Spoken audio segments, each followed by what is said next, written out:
Welcome back to the Weber Kettle series brought to you by FOGO Charcoal here on Chuds BBQ, everybody. My name is Bradley Robinson, and today we're cooking up some pork belly on the Weber Kettle. Coming up!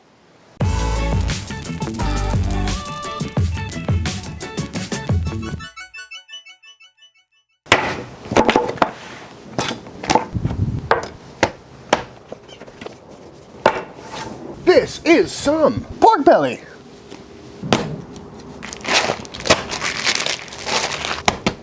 Patty dry. I picked this up at my local H-E-B. This is 1/2 of one pork belly. And at least in my neck of the woods, pork belly is pretty easy to come by nowadays, which is great because I love me some pork belly. It really is the perfect cut for barbecue. It's nice and fatty, nice and flavorful, and you can cook it in so many different ways. You know, you could cure this, make some bacon, cube it up into some burn ends, or keep it whole and slice it up like a brisket. Not to mention, it's pork, so you can really get away with so many different flavor profiles. This is great, spicy, sweet, savory. Oh, gotta love it. And for this cook today, we are gonna split this in half. So with my little knifey knife here, I'm gonna just go right down the middle. And when you're looking for a pork belly, you really wanna find one that's got a lot of meat in it, because these are super fatty by nature, and just a few I was sifting through at the store. There's a lot of variation between how much fat is on these. So this was the leanest looking one I could find, and looking at it, I think that is gonna cook up beautifully. That's the other great thing about pork belly. You really don't need to do much trimming to it. If you wanted to, you could come through and take this muscle off, because it might peel up. But other than that, I think it's time to season it up. For our rub today, we're going on with some good old-fashioned Chud rub. This is a great rub for pork belly or ribs or something. It's basically a 2-to-1 pepper to salt with some garlic, paprika, and other spices in there. And it's gonna add some wonderful flavor to this belly. But first, I'm gonna hit this with a little slather. Again, usually I'm a bit of a purist when it comes to barbecue, especially brisket, but when it comes to these cuts like pork belly, it's kind of fun to experiment, add some different flavors, try out some new things. So I'm going on with a hot sauce binder. I figure if you're gonna add a binder, you might as well add something with some flavor to it. Also, it's got a lovely color. Nothing wrong with that. Not too much, just a nice thin coat. And we go on with our Chud rub. On sale now at chudsbbq.com. Nice heavy coat, folks, you know the drill. And of course, you can use whatever rub you like, or just some salt and pepper. Up to you. Pork belly is great with sweet rubs too. Top, bottom, and please, folks, don't forget the sides. Looking good to me. Let's fire up the Weber.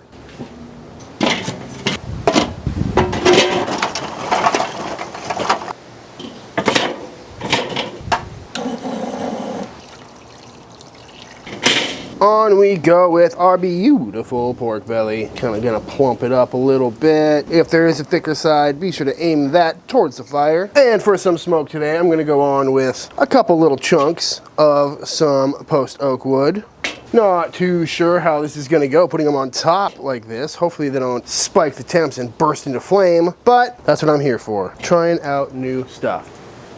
So we're gonna rock this pit right around 250, I think. If it creeps up to 300, I'm not too concerned about it. Anywhere in that window should be fine. Pork belly is a very forgiving cut, but we'll check back in a little bit. About 3 hours into this cook, and let's see how this little pork belly is looking. Ooh, oh yeah, looking real nice. Got some wonderful color on there, and this whole wood on the grate thing is working out great. You can see they just kind of blackened up a little bit, so they didn't burst into flame. We've had no temp spikes or swings or anything like that, which is good. This is starting to feel real nice. 170 internal, starting to feel like butter. I've gone through once or twice and I've hit this with a little bit of apple cider vinegar.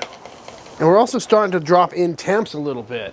Oh goodness. Just gonna stir these coals up. We don't have much longer on this cook, so gonna get these all bunched together. This should be enough. Maybe I'll throw an extra chunk in there just for good measure. There's a nice little trick I like to do if I'm ever dropping in temps, is get in there with the old leaf blower and get everything nice and caught. Now that our pork belly is in the home stretch, I'm gonna go in and start adding a glaze to it. So to my apple cider vinegar here, I'm gonna go ahead and add in some of this stuff. Some Jacobson hot honey sauce. This stuff is great. I know hot honey is all the craze right now, but for good reason. It's gonna add some sweet and some heat to this pork belly, which I think is gonna work out really nicely. So in I go with a couple dollops of our hot honey, which you can get from FOGO.com.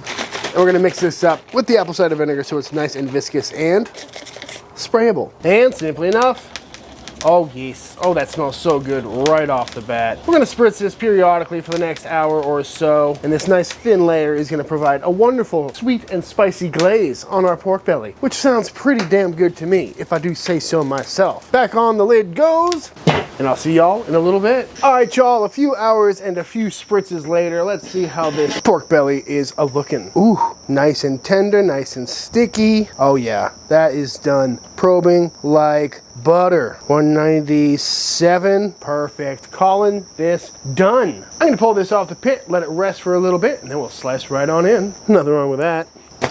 Ow, that was hot. All right, y'all, I can't wait any longer. And if you've ever smoked pork belly, you'll know this stuff is irresistible. It's got that brisket-like bark. It's super tender, rendered all the way through. And with that sweet, spicy glaze on there, I need to see how this came out. Let's start right in the middle.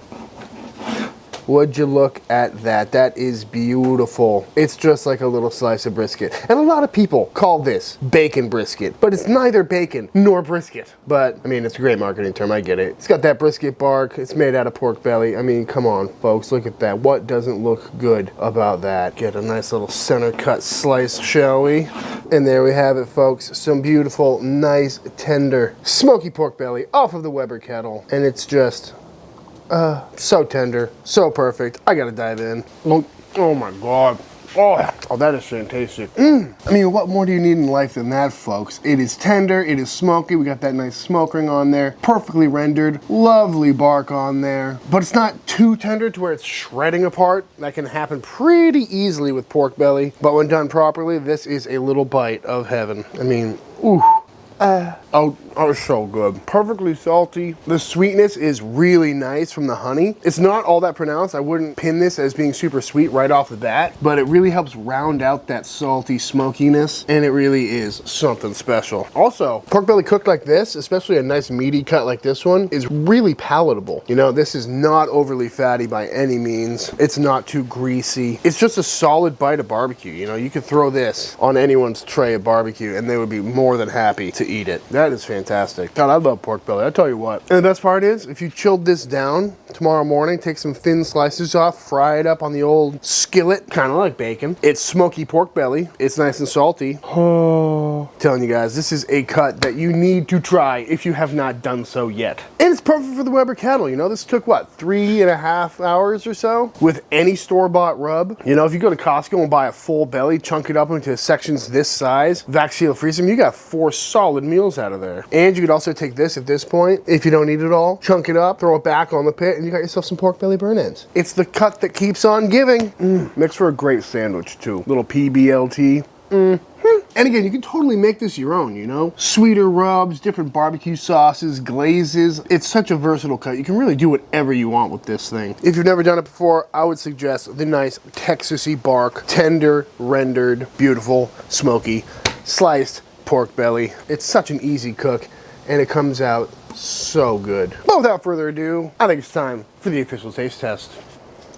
Alright, y'all, and that is it. That is how to make some absolutely fantastic pork belly on the Weber Kettle. Again, I highly recommend giving this a try, especially if you're new to barbecue, because this is a perfect cut to cook. It's great when it's undercooked, it's great when it's overcooked, it's great no matter what kind of rub you throw on it. It cooks really quick and makes for great leftovers. But that being said, if you enjoyed this video, let me know by hitting that subscribe button and dropping a like on this video. Leave a comment down below letting me know what you want to see me cook next. If you do give this recipe a try for yourself, be sure to tag me on Instagram at Chuds BBQ. I'd love to see what y'all are cooking. Big shout out to FOGO Charcoal. Thank you for sponsoring the Weber Kettle series. And until the next time I see you, please go cook something outside.